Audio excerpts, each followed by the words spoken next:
Notre invité ce soir, Pascal Bruckner, l'écrivain et l'essayiste qui publie « Je souffre donc je suis, portrait de la victime en héros » aux éditions Grasset. En clair, un homme agacé. Vous êtes un homme agacé, Pascal Bruckner, par cette société du sanglot, par cette société du pathos. Alors c'est un livre touffu et passionnant parce qu'il met des mots sur ce qu'on ressent souvent confusément dans l'évolution des choses, dans l'évolution des débats, dans nos sociétés, mais pas seulement. Parce que vous allez plus loin, et ça rejoint un peu nos sujets de discussion habituels. Non seulement, vous dites, cette pathologie victimaire est au cœur désormais de nos sociétés, mais elle s'installe aussi au cœur des relations internationales. Donc, si vous n'avez pas lu ce livre qui est sorti il y a quelques jours, nous l'avons lu, Quentin Bérichel l'a lu, voici les indispensables. Bonsoir Quentin. Bonsoir David, bonsoir Pascal Bruckner, bonsoir à tous. Qu'est-ce que la société du sanglot décrite par Pascal Bruckner ? Eh bien, elle est illustrée par un épisode que raconte Pascal Bruckner et qui a peut-être déclenché l'écriture de ce livre. En 2015, au lendemain des attentats terroristes du Bataclan, François Hollande envisage de décerner la Légion d'honneur aux 130 victimes. Mais vous le rappelez, Pascal Bruckner, la Légion d'honneur n'est ni une prime au drame, ni une prime au deuil. Elle est censée récompenser le mérite. Le grand chancelier exprime son désaccord, François Hollande renonce et décide alors de créer la médaille nationale de reconnaissance aux victimes du terrorisme. Dans l'ordre protocolaire, il la situe 5e plus haute distinction, devant la médaille de résistance, devant la croix de guerre. Autrement dit, concluez-vous, le fait de subir un outrage ou d'être assassiné par des éléments fanatisés a donc préséance sur l'hommage aux combattants en armes. Voilà ce qui symbolise pour vous la société du sanglot. Et vous en trouverez de nombreux exemples parmi d'autres. Le syndicat de la boucherie, par exemple, pendant la guerre de Yougoslavie, qui s'insurge du nom boucher des Balkans donné au despote Slobodan Milosevic, ou encore aux États-Unis, avec ces manifestations de personnes obèses devant les cinémas contre les projections du dessin animé Fantasia de Walt Disney, car la danse des hippopotames en tutu dans le film ridiculisait, selon elle, les personnes en surpoids. Enfin, vous citez les Grievance Studies aux USA, ces départements universitaires de doléances touchant toutes sortes de catégories, les gros, les femmes, les minorités, les queers, les lesbiennes, les trans, etc., qui revendiquent ce statut de martyr. Nous serions donc devenus, selon vous, des hypersensibles, frappés, dites-vous, du syndrome de la princesse au petit pois, qui n'arrive pas à dormir en raison d'un petit pois caché sous son matelas.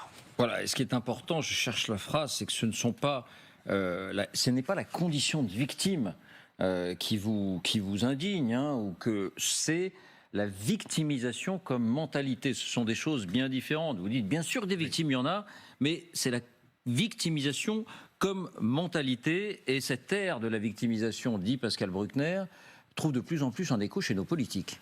Oui, selon Pascal Bruckner, il évoque la République compassionnelle. La commisération est partie intégrante du civisme de la vie en société, écrivez-vous.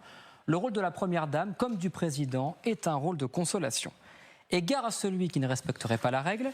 Vous rappelez le tollé provoqué aux États-Unis en 2005, lorsque George W. Bush avait survolé seulement la Louisiane, sinistrée par l'ouragan Katrina, sans aller à la rencontre des habitants. Accusé de désinvolture, il avait dû retourner dans l'État quelques jours plus tard. Qui imagine aujourd'hui Emmanuel Macron ne pas se déplacer dans le Nord-Pas-de-Calais ou dans la vallée de la Roya après les inondations, ou ne pas présider une cérémonie d'hommage? Notre vie politique, écrivez-vous, est un cahier de réclamations sans fin, un catalogue de gémissements, alors même que nous vivons mieux que la plupart des autres nations. Et dernier point, et je le disais, ça rejoint les discussions qu'on a régulièrement ici, vous allez comprendre pourquoi cette pathologie, entre guillemets, est devenue aussi un ressort de la géopolitique mondiale. Oui, Pascal Bruckner consacre par exemple un chapitre entier à la Russie et à Vladimir Poutine, symbole, selon lui, de la stratégie de la victimisation. Vous faites référence, Pascal Bruckner, au discours du président russe, qui cherche en permanence à faire passer le peuple russe en victime du grand méchant Occident, le tout pour alimenter le nationalisme de la patrie. Le bourreau, écrivez-vous, se dissimule derrière l'emphase doucereuse. Il n'attaque pas, il se défend. C'est comme cela, rappelez-vous, qu'il justifie l'invasion russe en Ukraine. Et vous citez Dmitri Medvedev, le vice-président du Conseil de sécurité russe, qui qualifie les Ukrainiens de bâtards, de dégénérés. Ils veulent notre mort, celle de la Russie. Et ce n'est pas un hasard, selon vous, si Vladimir Poutine compare les Ukrainiens à des nazis, ceux mêmes qui ont organisé l'extermination des Juifs. Après 1945 et l'Holocauste, la figure du Juif a été hissée sur un piédestal. L'élection bénie est devenue une malédiction. De modèle, le Juif est devenu le rival qu'on veut éliminer pour prendre sa place. Pour Vladimir Poutine, les Russes sont aujourd'hui les nouveaux Juifs persécutés. Le Kremlin ira même jusqu'à gonfler les chiffres de Russes morts pendant la Seconde Guerre mondiale, de 27 millions, bilan entériné par les historiens, à 42 millions du jour au lendemain. L'escalade dont la quantité est une méthode d'intimidation pour obtenir la palme du damné, concluez-vous. La palme du damné, c'est ça aussi qui fait partie désormais de la géopolitique mondiale pour faire ce fameux narratif dont on parle souvent, c'est un mot à la mode, mais voilà, le statut de celui qui souffre est au cœur du narratif. Merci Quentin. Quentin a tout dit. Pas tout à fait. Très bien, non pas tout à fait. Pourquoi ?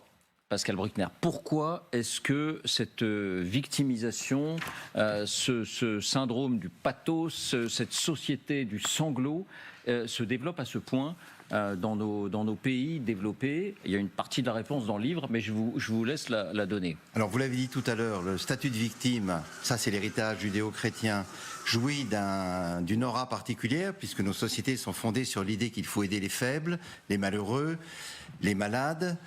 Mais la victimisation, c'est une dérivation de ce sentiment très honorable qui consiste à attirer sur soi-même toute la compassion, tout l'intérêt des autres pour en obtenir un statut particulier. Alors pourquoi, depuis les années 80, sommes-nous devenus des sociétés victimaires? Je pense qu'après 1945, on a hissé sur le pavois la figure du résistant, celui qui avait combattu l'Allemand. Et puis, petit à petit, avec les révélations sur les camps de la mort, la figure du déporté s'est substituée à celle du maquisard, et chacun insensiblement s'est dit: je vais aligner ma souffrance sur la souffrance maximale de celui qui a échappé au camp d'extermination, celui ou celle qui a échappé au camp d'extermination.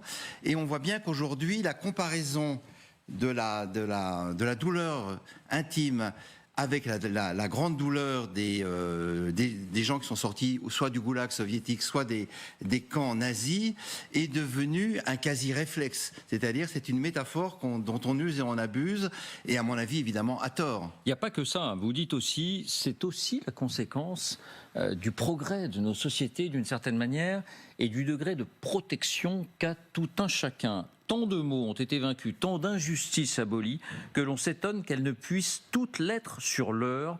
L'état de civilisation crée malgré lui autant de souffrances qu'il en soulage. Oui, alors là aussi, c'est le grand paradoxe de notre société hédoniste.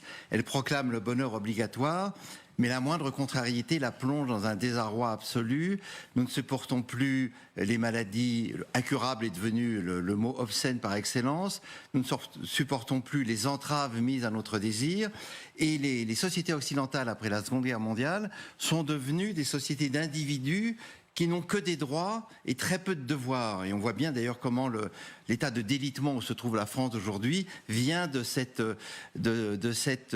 communauté d'enfants gâtés qui considèrent que l'État leur doit absolument tout, mais qu'eux n'ont aucune dette envers les autres.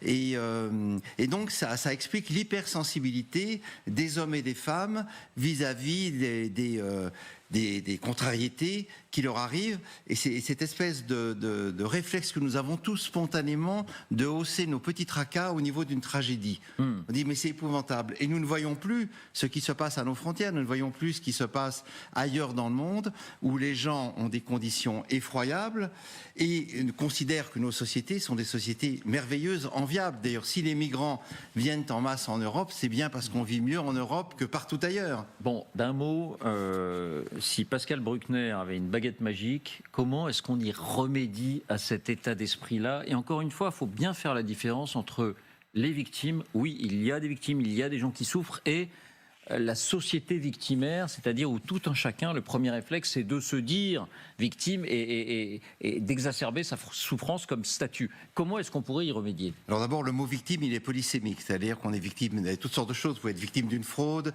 vous pouvez être victime d'un vol. C'est désagréable, mais enfin, ça ne va pas changer votre statut. Ce que l'on cherche quand on se dit victime, c'est à rentrer dans une aristocratie, une sorte de cercle très fermé, où l'on est en quelque sorte sauvé de son vivant. C'est l'équivalent laïque de la résurrection des saints dans le christianisme, puisque c'est une idée chrétienne devenue folle, pour reprendre un terme de Chesterton. Et comment y remédier, me demandez-vous ? Il est évident qu'on ne peut pas changer en quelques mois, en quelques années, une évolution qui a pris un demi-siècle. Mais je pense que, pour moi en tout cas, le changement viendra des événements. On vit une époque qui est quand même assez tragique. Il y a le terrorisme islamiste à l'intérieur de nos sociétés, il y a la criminalité due aux narcotrafiquants, il y a la violence endémique dans les écoles, il y a la guerre à l'extérieur, il y a les défis du réchauffement climatique. Et face à cela, une société repliée sur elle-même, recourbée sur ses petits malheurs, n'est pas une société capable d'affronter l'avenir. Et je pense que c'est la réalité qui va être notre maître d'école. C'est-à-dire qu'elle nous dira, ou bien vous changez, ou bien vous serez écrasé, ou bien vous n'existerez plus et vous serez envahi par des gens plus forts, des barbares qui vous réduiront en esclavage parce que vous aurez trop gémi sur vos petites solitudes intimes. Et vous savez, moi, l'époque actuelle me fait penser au siège de Constantinople par les Ottomans, quand le Basileus, le roi byzantin, avec les prêtres, discutait du sexe des anges alors que la civilisation byzantine allait être anéantie. Nous en sommes un peu là, c'est le wokisme, c'est toutes ces choses, toutes ces querelles qui nous occupent. Et au fond, nous devons retrouver le sens du tragique et le sens des proportions surtout. Nous avons perdu le sens des proportions. Nous affrontons tous des souffrances, des moments difficiles, mais nous avons perdu peut-être un certain stoïcisme qui existait encore dans mon enfance. Et puis ma génération était la première génération très gâtée de l'histoire. Et mes parents me disaient toujours, qu'est-ce que vous êtes gâtés aujourd'hui, vous n'avez pas traversé ce que nous avons traversé. Mais finalement, c'est le fait d'être des enfants gâtés nous rend inaptes à affronter l'adversité, qui est inévitable. Le regretté Michel Serres a fait un livre là-dessus, non, ça n'était pas mieux avant, et il raconte son enfance, la mortalité infantile. Chaque famille perdait 1, 2 enfants, soit à la guerre, soit de maladie. J'en passe et des meilleurs. Vos questions, vos réactions, Dominique? Oui, deux points. Il se trouve que j'étais hier dans l'Ain pour célébrer les 80 ans des combats qu'il y a eu dans l'Ain, où mon parrain de ma promotion, le lieutenant d'Artenay, torturé, martyrisé, a été assassiné. Et ce qui m'a frappé dans ces petits villages qui ont été reconstruits, parce qu'ils avaient été aux 3/4 brûlés, ça a été les mères qui amenaient les enfants pour leur montrer et pour dire ce que vous disiez, c'est-à-dire le monde était terrible. Et vous avez beaucoup de chance aujourd'hui. Et dans une intervention que je faisais juste avant, dans un autre contexte, il y avait des gens qui étaient un peu paniqués. Je leur disais, mais attendez, on a vécu dans une parenthèse absolument incroyable. Et il faut que vous réalisiez cette chance que nous avons eue dans cette parenthèse. Comme vous le disiez à propos des gens qui viennent chez nous, c'est parce que notre monde est meilleur. Et je répète ce que disait Thucydide, nous avons le choix, nous reposer ou être libre. Donc on ne doit pas se reposer. La parole à la jeune génération. Raïm Ulrich, est-ce que vous ressentez cette évolution vers une société du sanglot par rapport à une société de combat aussi? Parce qu'autrefois, la justice, on la combattait par le combat politique. Aujourd'hui, on a plus tendance souvent à dire c'est dur, c'est dur, c'est dur. Vous posez la question, je pense, à la mauvaise personne, parce que je pense que de tout le monde qui est là... Non, je suis la seule qui est née dans un pays en guerre et qui a grandi jusqu'à mon adolescence dans un pays en guerre où je faisais je me rappelle de semaines où je faisais mes cours, mes devoirs à la maison, à la lueur de la chandelle, parce qu'il n'y avait pas d'électricité, où il fallait chauffer l'eau pour prendre sa douche sur le four. Bref, donc moi j'ai connu un peu peut-être ce que vos parents ont connu. Je suis pas la bonne personne. Et du coup, ça vous a vacciné contre le réflexe du sanglot ? Alors, je pense que oui, parce qu'on a toujours ça en tête, c'est-à-dire qu'on a vécu quelque chose de difficile, donc ça met beaucoup de choses en perspective.